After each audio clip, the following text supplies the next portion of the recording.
Hi guys, so I'm now in my early 30s and currently with my businesses I make over $1 million in a year. But it hasn't always been that way. When I was starting out just about 10 years ago, I started my very first business with just $3. I was printing and designing bumper stickers using the skills that I did have, and I started selling them on the streets of the university where I was studying. Now, moving forward very many years later, that has multiplied and I've been able to make a lot of money, so you could actually call me rich or wealthy. But that didn't just come like that. It required a few sacrifices. I didn't come from money. I actually came from a below average family where everything was a struggle. I had to struggle to go through school. I had to struggle to have my tuition paid, but I have been able to turn things around from starting my very first business with just $3 to currently making over $1 million in revenue every year with the different businesses. And in today's video, I want to share with you the different things that I have personally had to sacrifice. Getting to this point is not actually something that people do each and every day, and it requires a particular level of discipline and sacrifice for you to make it to the very top. So stick around right through to the very end if you're the kind of person who would love to make this happen.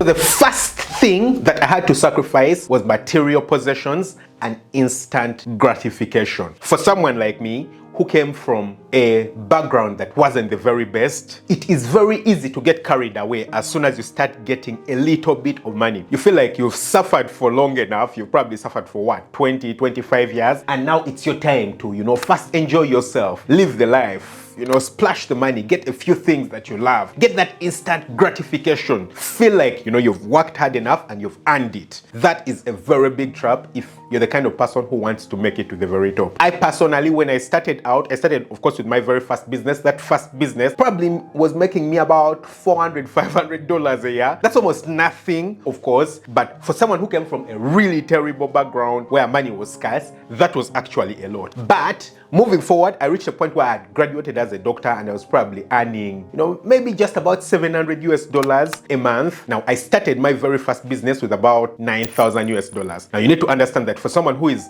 earning $700 to get to $9,000, you have to save for quite some time, because you also do have living expenses. You need to pay rent, you need to buy food, you need to, do all the other things that people do. Now, I had to do them in such a way that I had to sacrifice a lot. What that meant is that I was renting a house where I was paying around $50 per month, despite the fact that I was earning about $700 per month. I was barely spending anything on food. I was getting the cheapest food that I could get. I wasn't, buying fancy, nice clothes and all these kinds of things in order to be able to save up to get to that money. Now, a bit later on, I had my salary increased and that got to about $900, but still, to be able to get to $9,000, you have to be willing to sacrifice if you're not going to, wait for years for you to be able to do that.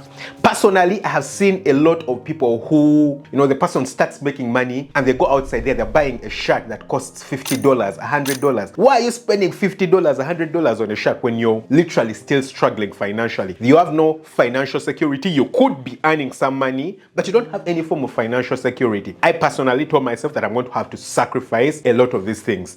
Now, I'm not trying to say that, you can't spend money on a few things that you love. For example, I personally, after I graduated, I loved shoes. I didn't have a problem spending $100 actually buying a pair of shoes. I bought myself 2 pairs of shoes that each cost about $100 each. Yeah, now that was quite expensive, but the mindset in which I was actually spending the money on these things wasn't really to pleasure myself or to get myself something really good. I was trying to convince myself that, I can actually spend $100 on something that I do love. Yeah, so I literally did it to prove the exact opposite. I did it to prove to myself that I can actually spend on myself, because at that point I was so stingy on myself. I wasn't letting myself spend on anything good, anything that I would love to enjoy, and I personally do love sneakers, so I did that. And that was like the most expensive thing that I spent on at that time that I really found unnecessary, or what you would consider really unnecessary. And it's okay for you to, have 1 or 2 of such things, but if you're going to be spending on something like that, you need to make sure that you're in position to actually spend on it over and over again. What does that mean? Yeah. So for me, it was $100 for a pair of shoes. So let's say $200. With me earning $700, we could easily say I could buy myself 7 pairs of shoes every month. I could afford it.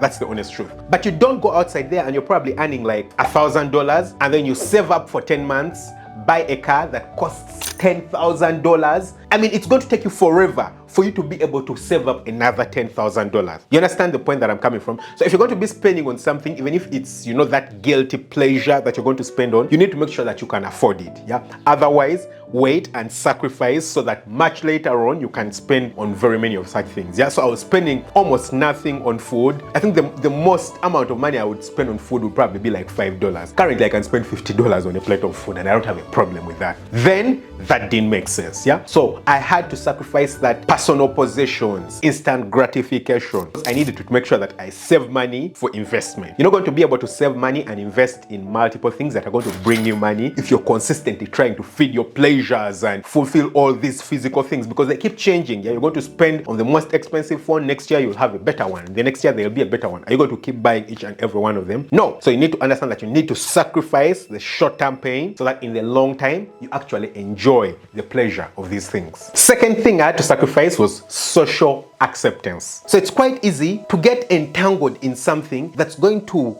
direct you in completely the wrong path. And social acceptance, or seeking social validation, is one of those things that's very quickly going to lead you down the wrong path. For example, I was a doctor, and I had to quit my job as a doctor, or before I even quit my job as a doctor, I took a path as a farmer, and then I later on quit my job as a doctor to concentrate on being a farmer and growing my business as a farmer for me to get to the point that I am right now. If earlier on I considered my social place, because I'm from Uganda, I'm from Africa. In a lot of these places, people consider, your profession, especially someone like me who was a medical doctor. A lot of people consider you as someone of high rank. You enter a place, they tell you, you say I'm a doctor, they'll just give you a seat. Someone will stand up, they'll give you a seat for you to sit. Why? Because you've made it up there. Yeah? You've worked hard. You certainly do have brains to be able to graduate as a doctor. You get the social recognition. Yeah?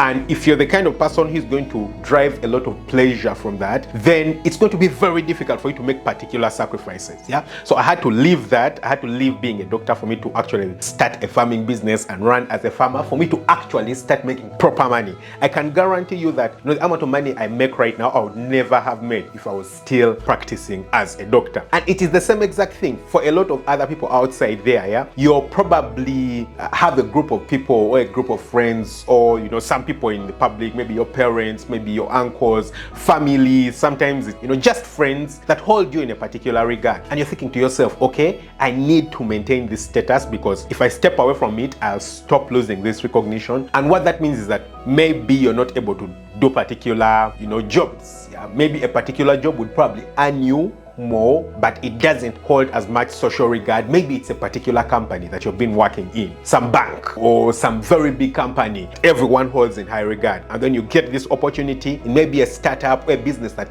someone doesn't know about, but it would probably give you better experience, maybe even a higher pay, maybe it gives you a higher probability that you're actually going to make it bigger in life. But you're thinking to yourself, what will they think? How will they hear that I've left this job, that I've left this kind of work? No. As long as you're the kind of person who seeks social validation, you're never ever going to make it to the top. So the second thing I personally had to let go of was the desire for social validation, and that ensured that I could do the dirty, terrible work and actually still make it to the top. And the third thing I had to sacrifice was friends. Naturally, when you're much younger, you hold your friends in high regard because they give you a lot of emotional support. You feel like you belong somewhere. Yeah. So social groups and friends make us feel like we belong somewhere. Unfortunately, as we grow up, these groups actually have a much bigger impact on our lives than we can ever imagine. The kinds of people that you listen to, you keep interacting with, you keep spending a lot of time with, are actually going to influence so much about your line of thought and the way you think about life, and eventually what you achieve later on in life. So you need to make sure that you keep the friends that matter. I personally, it's not like I told myself that I'm going to step out and leave these kinds of friends, but because of the kinds of goals that I had and the kinds of things that I wanted to, achieve and pay attention to and get great results in, I found myself letting go of particular friends and particular group of people. You need to make sure that the kinds of friends you have actually don't pull you down. A lot of people actually spend a lot of time with friends who actually pull them down. Someone comes up with an idea, they're the first one to tell them that it won't work. They're the first one to tell them that, it's a terrible idea. The crazy thing is that if you have friends who are broke, or all of you are broke, the natural instinct for a lot of people is that when someone starts to become better or, go a bit higher than you, they try to pull them down because they feel like they're being left behind. The most interesting bit is that if you have friends that are rich, you are personally more likely to become rich by simply having friends that are rich. So if anything, your friends or friends are actually supposed to be the kinds of people who support you to go up. Unfortunately, a lot of times, or in most groups of people, or if you do have terrible friends, it's going to be the other way around. Now, the good thing with actually having good friends, especially for example, if you're doing business, good friends actually push you, they encourage you when they see you going up. That is the advantage because they understand the value of having people in high places. Yeah, the more people you have in high places, the more likely it is that you're actually going to get to high places. So because they have probably experienced that, they have seen it happen, they're more likely to push you to the top because they know they are more likely to get to the top by pushing you there than by pulling you down. So the circle of friends that you make actually plays a very, very huge role in determining whether you're actually going to be rich or not. So you need to sacrifice the terrible friends, keep the great friends, the friends that actually are going to matter for you. The fourth thing I had to sacrifice was time. Yeah, free time. So there is this thing that a lot of people talk about. It's called work-life balance. And I personally find that work-life balance is honestly a myth because what that means is that a lot of people try to separate their work from their life. So they feel like they have their work life and then they have the rest of their life. The interesting bit is that if you actually do calculate the hours that most people spend working, you're going to find that most people actually spend most time or most of their time on earth working compared to anything else. Of course, we are considering adult life. Yeah, we're not talking about when you are children. Most of our adult life, we're going to spend it working because you're probably going to spend like 8 hours working, going to spend maybe 2 or 3 hours preparing to work. So that's waking up, preparing, driving to work, and then coming back to work. So that's about what, 12 hours. Then you're going to spend about 8 hours sleeping. So that's 20 hours, or 18 hours. And then the rest of the time, maybe 4 hours is what you're going to have to yourself. And that's time to eat, to energize yourself, maybe to spend with a little bit of family. So when people talk about work-life balance, ideally what they are talking about is concentrating or dividing their lives between work and life. Now, I find that that's actually a bad way of looking at life because if you do it that way, then you're going to spend the rest of your life really terrible because unfortunately, most people associate work with something bad and they consider the only times or the times when they are not working are the times that they're actually living life and enjoying themselves. I personally have learned to associate my life with my work, so I actually do enjoy work and enjoy the life that I do have. So you need to sacrifice your time. You need to, let go of, the kinds of things that you actually thought are life and they're not work, especially at the beginning. I personally, for example, when I was starting out with, proper business and I had invested a lot of money, I was working as a doctor, so I had a full-time job as a doctor. But on my days off, I was working on the farm. Now, I had to go to church once in a while. Sometimes I had to actually do church online because, church is probably way too far away and I can't move there. And, if I do, then the business won't be working and things like that. I had to sacrifice meetups with friends. I'd go months, sometimes years without meeting any friends. I had to sacrifice time for pleasures, going out, going swimming, going, dining and things like that. I had to sacrifice a lot of that for me to be able to attain what I do have. Now, currently, actually, I do have way more time available to me because I've been able to start the businesses. And once you start the businesses and they grow up, when you get money, you're able to buy back your time. Yeah, because then you can pay other people to do the things that were taking your time much earlier on. But I had to go through that phase. It's that phase of sacrifice. The irony is that if you never ever sacrifice that time, maybe for 2 or 3 or 4 or 5 years, you'll never have the 15, 20 years where you're free and you're able to buy back your time and just enjoy yourself for the rest of your life. So it is very, very important that you need to understand that, you have to sacrifice life. You need to sacrifice your sleep. I mean, a while back, I met a millionaire who